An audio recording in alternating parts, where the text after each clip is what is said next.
శ్రీ గురుభ్యో నమ శ్రీమాత్రే నమ. పెద్దలకు మా తోటి గురువులకు మా యొక్క నమస్సుమాంజలి. 2026 సంవత్సరం మే మాసం 12వ తేదీ మంగళవారం రోజున తులారాశి వారి శుభ అశుభ ఫలితాలను ఈ వీడియోలో తెలుసుకుందాం. మొదటిసారిగా మా ఛానల్ చూస్తున్నట్లయితే లైక్ చేసి సపోర్ట్ చేస్తారని ఆశిస్తున్నాం. ఈ వీడియో చూసే ముందు ప్రేక్షకులకు చిన్న విన్నపం. శ్రీ సమ్మక్క సారక్క అమ్మవారి ఆశీస్సులతో జ్యోతిష్యం చెప్పబడిన విద్య, ఉద్యోగ, వ్యాపార సమస్యలు, ప్రేమించిన వారు దూరం కావటం వంటి సమస్యలు, స్త్రీ పురుష వశీకరణం చేయబడిన ఇంటి సమస్యలు కానీ, శారీరకంగా కానీ, మానసికంగా కానీ ఎటువంటి సమస్యలు ఉన్నా సరే పూజారి గారు ప్రత్యేక పూజలు చేసి మీ యొక్క సమస్యలను పరిష్కరించేదన నమ్మకంతో ఒక్కసారి ఫోన్ చేయండి. మీకు శాశ్వత పరిష్కారం చేయబడిన ఈ యొక్క రాశి వ్యక్తులకు రేపటి రోజు మీ యొక్క జీవితంలో ఒక చిన్న మలుపు పెద్ద నిర్ణయానికి నాంది పలుకుతుంది. మీరు చాలా రోజులుగా ఎదురు చూస్తున్నటువంటి ఒక విషయం అకస్మాత్తుగా కథలలోకి వస్తుంది. ఎవరూ మీలో చూడలేనటువంటి ఆ లోపల శక్తిని రేపు మీరు బయటపడే అవకాశం ఉంటుంది. కొంతమంది మీ యొక్క ధైర్యాన్ని పరీక్షించవచ్చు, మరికొంతమంది మీ యొక్క విజయాన్ని చూసి ఆశ్చర్యపోవచ్చు. కానీ ఒక విషయం మాత్రం ఖాయం, రేపు మీరు తీసుకునే నిర్ణయాలు రాబోయే రోజుల భవిష్యత్తును ప్రభావితం చేస్తాయి. అందుకే ఈ యొక్క రాశి ఫలితాన్ని పూర్తిగా వినండి, మధ్యలో వదలవద్దు. ఎందుకంటే చివరిలో చెప్పే పరిహారాలు మీ యొక్క అదృష్టాన్ని మార్చే శక్తిని కూడా కలిగి ఉంటాయి. రేపు చంద్రుడు మీ యొక్క మనస్సుపై ప్రభావం చూపబోతున్నాడు. మంగళ గ్రహ ప్రభావం వలన కోపం త్వరగా రావచ్చు, కానీ అదే సమయంలో ధైర్యం కూడా పెరుగుతుంది. శని ప్రభావం వలన ఆలస్యాలు కనిపించినా చివరికి ఫలితం మీకే అనుకూలంగా మారే సూచనలు ఉంటాయి.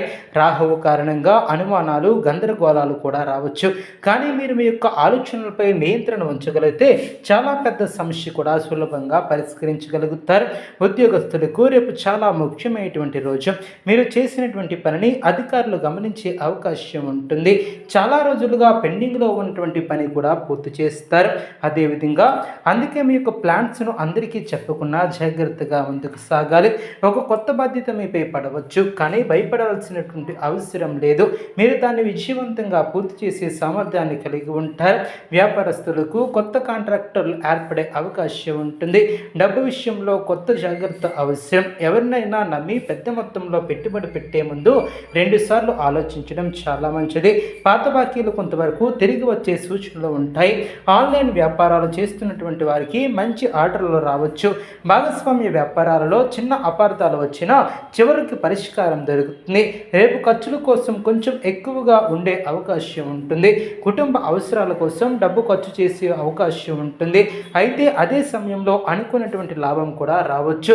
చాలా రోజులుగా ఆగిపోయినటువంటి డబ్బు చేతికి వచ్చే సూచనలు కూడా కనిపిస్తున్నాయి. స్టాక్ మార్కెట్ లేదా రిస్క్ ఇన్వెస్ట్మెంట్లో తొందరపాటు నిర్ణయాలను తీసుకోవద్దు. రాత్రి సమయంలో డబ్బుకు సంబంధించినటువంటి ఒక మంచి వార్తను వినే అవకాశం ఉంటుంది. ప్రేమలో ఉన్నటువంటి వారు భావోద్వేగాలు ఎక్కువగా ఉండవచ్చు. చిన్న చిన్న విషయాలకు జాగ్రత్త వహించాలి. వివాహితులకు కుటుంబ సభ్యుల సహకారం లభిస్తుంది. ఇంట్లో ఒక శుభ కార్యక్రమంపై చర్చ కూడా జరుగుతుంది. పిల్లల విషయంలో జాగ్రత్తగా ఉండాలి. విద్యార్థులకు రేపు ఏకాగ్రత పెరుగుతుంది. మొబైల్, సోషల్ మీడియా వల్ల టైం వేస్ట్ చేయకుండా జాగ్రత్తగా ముందుకు సాగాలి. పరీక్షలకు సిద్ధమవుతున్నటువంటి వారికి మంచి రోజు అనేది చెప్పవచ్చు. గురువుల సహకారం కూడా లభిస్తుంది. మీరు చాలా రోజులుగా అర్థం కానటువంటి ఒక విషయం రేపు సులభంగా అర్థం చేసుకుంటారు. పోటీ పరీక్షలకు సిద్ధమవుతున్నటువంటి వారు జాగ్రత్తగా ముందుకు సాగుతారు. అదేవిధంగా నూతన పద్ధతులను కూడా అవలంబిస్తారు.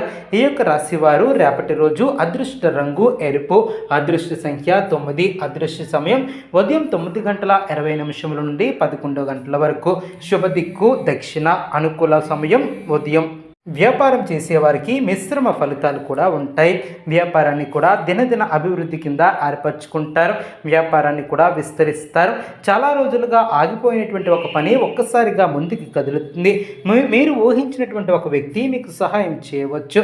ఒక చిన్న పరిచయం భవిష్యత్తులో పెద్ద అవకాశంగా మారే సూచనలు ఉంటాయి. మీరు ధైర్యంగా ముందడుగు వేస్తే అదృష్టం మీ వైపు తిరుగుతుంది. రేపు ఉదయం స్నానం చేసిన తర్వాత సుబ్రహ్మణ్య స్వామికి లేదా శివాలయంలో దీపం వెలిగించడం చాలా మంచిది. ఓం నమః శివాయ అనే మంత్రాన్ని 108 సార్లు జపించడం మంచి ఫలితాలకు నాంది పలుకుతుంది. చూసారు కదండి ఈ వీడియో. ఇటువంటి మరిన్ని వీడియోస్ కోసం మా యొక్క ఛానల్ని సపోర్ట్ చేస్తారని, ఆదరిస్తారని ఆకాంక్షిస్తున్నాం. శుభ ఫలితాల కొరకు పశుపక్షాదులకు త్రాగటానికి నీళ్లను ఏర్పాటు చేయడం ద్వారా శుభం చేకూరుతుంది.